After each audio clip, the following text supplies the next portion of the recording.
Assalamualaikum warahmatullahi wabarakatuh. Hai anak-anak, bagaimana kabar kalian hari ini? Semoga kalian senantiasa diberi kesehatan dan selalu bersemangat belajar dari rumah. Sebelum belajar, marilah kita berdoa menurut kepercayaan kita masing-masing. Berdoa dimulai. Berdoa selesai. Pada video kali ini, Ibu akan menyampaikan materi tema 6, subtema 3, pembelajaran 3 dan 4. Sebelum kita memasuki pembelajaran 3 dan 4, anak-anak harus tahu tujuan pembelajaran, yaitu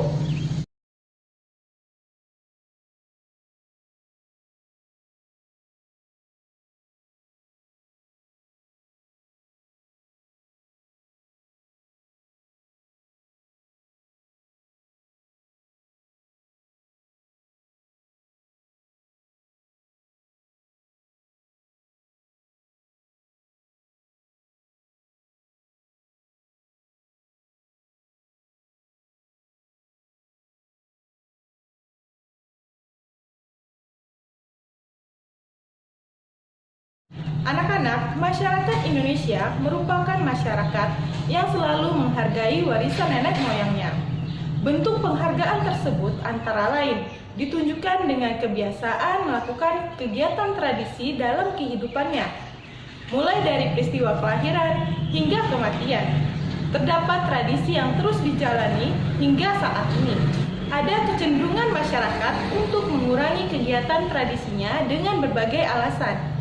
Akan tetapi, kesadaran masyarakat untuk kembali menghidupkan tradisi-tradisi nenek moyangnya kembali meningkat.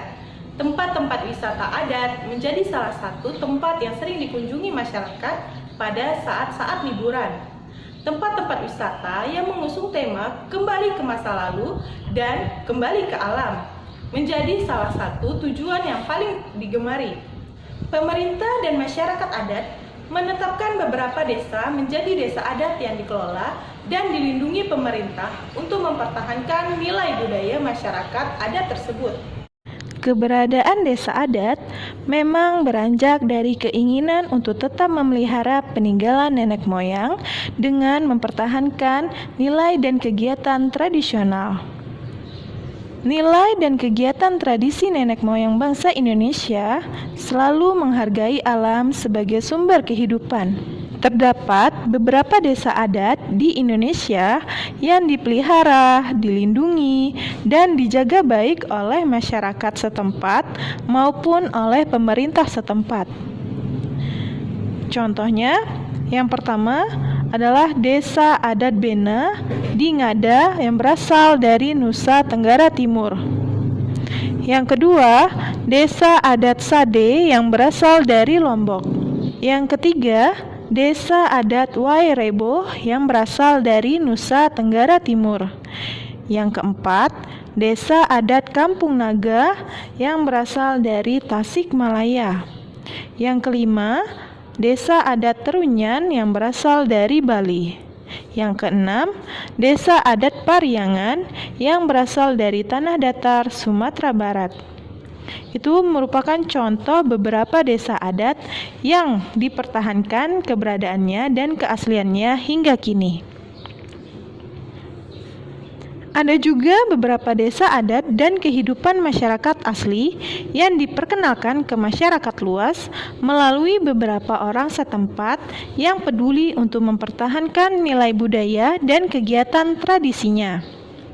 Salah satunya adalah Desa Adat Osing di Kemiren, Banyuwangi yang diperkenalkan ke masyarakat luas melalui seorang ahli kopi setempat. Desa ini dikelola untuk mempertahankan tradisi masyarakat Osing sebagai suku asli masyarakat Banyuwangi. Kemudian ada Andrea Hirata, juga dikenal melakukan usaha untuk mengangkat dan mempertahankan pusaka tradisi masyarakat Desa Gantong, Belitung di Sumatera Selatan. Melalui novelnya yang sangat terkenal yaitu Laskar Pelangi, Andrea memperkenalkan kehidupan masyarakat Melayu yang tinggal di Desa Gantong, tanah kelahirannya. Anak-anak, dari penjelasan Ibu tadi dapat anak-anak baca pada buku paket tema 6 halaman 156 sampai 157. Anak-anak, berdasarkan paragraf yang telah kalian baca, Coba kalian sekarang tuliskan apa saja hal-hal yang kalian pahami dari setiap paragraf tersebut. Dan kalian tuliskan seperti ini. Contoh isi paragraf pertama yaitu masyarakat Indonesia selalu menghargai warisan budaya nenek moyangnya. Kemudian anak-anak dapat berlatih mengisi paragraf 2 sampai paragraf 4. Anak-anak berdasarkan peninggalan nenek moyang Indonesia, selain desa-desa adat, nenek moyang kita juga mewarisi batik. Nah, batik ini merupakan salah satu kekayaan yang dimiliki oleh Indonesia. Tahukah kamu tanggal berapa hari batik dirayakan? Ya, hari batik dirayakan pada setiap 2 Oktober. Batik ini ditetapkan sebagai warisan kemanusiaan, budaya lisan dan non-bendawi pada tanggal 2 Oktober tahun 2009 oleh UNESCO. Keunikan suatu daerah dan masyarakatnya kini menjadi modal utama untuk meningkatkan kehidupan masyarakat. Banyak daerah berusaha menggali potensi daerahnya dan mengembangkannya agar masyarakatnya mendapatkan banyak manfaat. Berikut adalah contoh artikel mengenai perajin batik Osing. Masyarakat Osing yang tinggal di daerah pesisir ujung timur Pulau Jawa, tepatnya di Kabupaten Banyuwangi, telah lama melakukan kegiatan membatik. Kegiatan ini umumnya dilakukan dalam skala industri rumah tangga. Setiap kelompok pembatik bisa memiliki motif sendiri yang menjadi keunikan dari kelompok tersebut. Dengan semakin tingginya minat masyarakat umum terhadap batik, para pelaku industri batik di Banyuwangi pun melakukan banyak terobosan. Salah satunya adalah mengembalikan pemakaian bahan pewarna alami untuk batik mereka. Bahan-bahan yang digunakan adalah berbagai jenis tanaman yang ada di sekitar rumah perajin, seperti daun krangkong atau sejenis kangkung, daun lamtoro, daun mangga, jati, jengkol, kulit kopi, daun ketepeng, putri malu, dan kumis kucing. Untuk semakin memperkaya penggunaan pewarna alam dan memperbanyak kreasi motif, desainer nasional Merdi Sihombing dilibatkan. Ia diminta oleh pemerintah daerah setempat untuk melatih para perajin batik di Banyuwangi yang mayoritas adalah usaha sangat kecil, usaha kecil, dan menengah atau UMKM. Bupati Banyuwangi Abdullah Azwar Anas mengatakan, pelatihan yang memadukan antara desainer nasional dan para perajin lokal dilakukan secara berkala dalam rangkaian menuju Banyuwangi Batik Festival atau BBF dan Swarna Fest yang digelar pada 9 Oktober 2016 lalu. BBF adalah agenda tahunan Banyuwangi untuk mendorong geliat industri batik. Adapun Swarna Fest adalah ajang untuk kreasi industri tekstil pewarna alam yang digagas oleh Kementerian Perindustrian. Salah satu perajin batik Banyuwangi dari Sanggar Sekar Bakung sangat antusias dengan pemakaian pewarna alam ini. Ia dan rekan-rekannya mendapatkan banyak manfaat dari pelatihan ini. Salah satunya adalah ia dapat memanfaatkan bahan alami di sekitarnya untuk dijadikan bahan pewarna alami batiknya. Dengan demikian, ia tetap dapat memelihara lingkungannya karena pewarna yang ia gunakan sangat ramah lingkungan. Tidak seperti pewarna kimia yang limbahnya dapat merusak lingkungan sekitar. Anak-anak, manusia perlu berhubungan atau berkomunikasi dengan yang lainnya. Proses sosial adalah suatu interaksi atau hubungan yang saling mempengaruhi antar manusia. Proses sosial akan terjadi jika ada interaksi. Interaksi sosial adalah hubungan-hubungan antar orang perorangan, antar kelompok manusia, maupun antar orang perorangan dan kelompok manusia. Pada interaksi sosial, hubungan harus saling adanya timbal balik yang dilakukan oleh kedua belah pihak. Artinya, kedua belah pihak harus saling merespon. Proses interaksi sosial akan terjadi apabila di antara pihak yang berinteraksi melakukan kontak sosial dan komunikasi. Anak-anak, setiap kegiatan yang dilakukan oleh masyarakat tentu ada hak dan kewajiban yang harus dipenuhi. Jadi, setiap warga negara mempunyai tanggung jawab yang harus dilaksanakan sesuai dengan perannya di dalam masyarakat. Tanggung jawab adalah sikap melaksanakan segala sesuatu yang telah disepakati bersama untuk mencapai tujuan bersama. Dengan demikian, mengetahui hak dan kewajiban, serta melaksanakannya dengan tanggung jawab supaya tujuan bersama dapat tercapai. Salah satu bentuk tanggung jawab adalah melaksanakan nilai-nilai Pancasila sebagai dasar negara. Nilai-nilai Pancasila menjamin terjadinya masyarakat yang saling menghargai demi kepentingan bersama. Apa saja akibat yang akan terjadi bila anggota masyarakat tidak melaksanakan tanggung jawabnya? Salah satu akibatnya adalah terjadinya masalah sosial. Anak-anak, masalah sosial adalah perbedaan antara harapan dan kenyataan atau sebagai kesenjangan antara situasi yang ada dengan situasi yang seharusnya. Individu di dalam masyarakat memandang masalah sosial sebagai sesuatu kondisi yang tidak diharapkan. Masalah sosial harus dipecahkan atau diatasi secara bersama-sama. Seorang warga tidak bisa menyelesaikan seorang diri.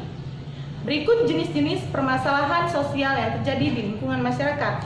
Yang pertama adalah sampah.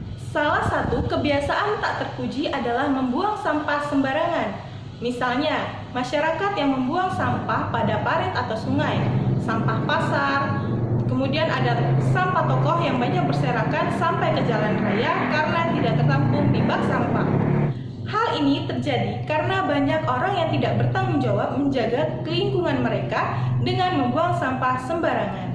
Masalah sosial yang kedua adalah bangunan liar. Bangunan liar sering kita jumpai berada di atas saluran air, di trotoar, di taman-taman kota, dan di kolong jalan raya.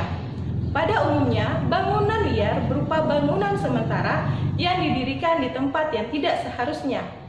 Hal ini dapat menyebabkan masalah kesehatan dan kebersihan lingkungan yang menimbulkan ketidaknyamanan masyarakat. Yang ketiga, kemacetan lalu lintas. Kemacetan lalu lintas sering terjadi pada saat jam berangkat sekolah atau jam kerja. Salah satu penyebab kemacetan lalu lintas antara lain banyak pengguna jalan yang tidak melakukan kewajibannya untuk menaati aturan lalu lintas. Permasalahan yang keempat yaitu sungai yang kotor. Sungai kadang-kadang dijadikan tempat pembuangan sampah bagi masyarakat. Pabrik atau industri juga banyak membuang limbah ke sungai tanpa diolah terlebih dahulu. Kemudian ada juga orang-orang yang mendirikan bangunan di bantaran sungai. Semua ini menyebabkan sungai menjadi kotor dan daya tampungnya berkurang. Akibatnya, pada musim penghujan, air akan meluap dan akan terjadinya banjir. Yang kelima, kemiskinan. Kemiskinan ini dipicu karena banyaknya pengangguran yang terdapat di Indonesia. Nah, pengangguran ini menjadi salah satu permasalahan sosial, di mana jumlah lapangan pekerjaan yang tersedia tidak sebanyak sumber daya manusia. Anak-anak, permasalahan sosial tadi diakibatkan karena adanya banyak orang yang tidak melaksanakan kewajibannya dengan penuh tanggung jawab. Nah, apabila kita menjadi orang yang tidak bertanggung jawab, maka ada beberapa akibatnya. Yang pertama, tidak akan dipercaya dan tidak akan dihormati oleh masyarakat. Yang kedua, menimbulkan kerusakan di lingkungan sekitar. Yang ketiga, membuat hubungan sosial dengan masyarakat menjadi tidak baik. Sebagai seorang siswa, anak-anak juga memiliki tanggung jawab di sekolah.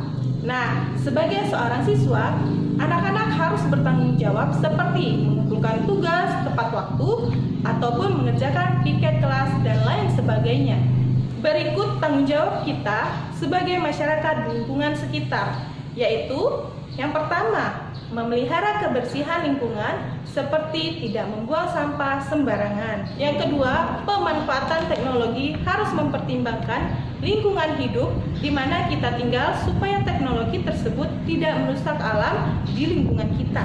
Ketiga, menjaga kelestarian lingkungan dengan cara meningkatkan pemanfaatan sumber-sumber energi yang tidak akan habis sebagai pengganti minyak bumi atau batu bara seperti sinar matahari, angin, tenaga air, dan lain sebagainya.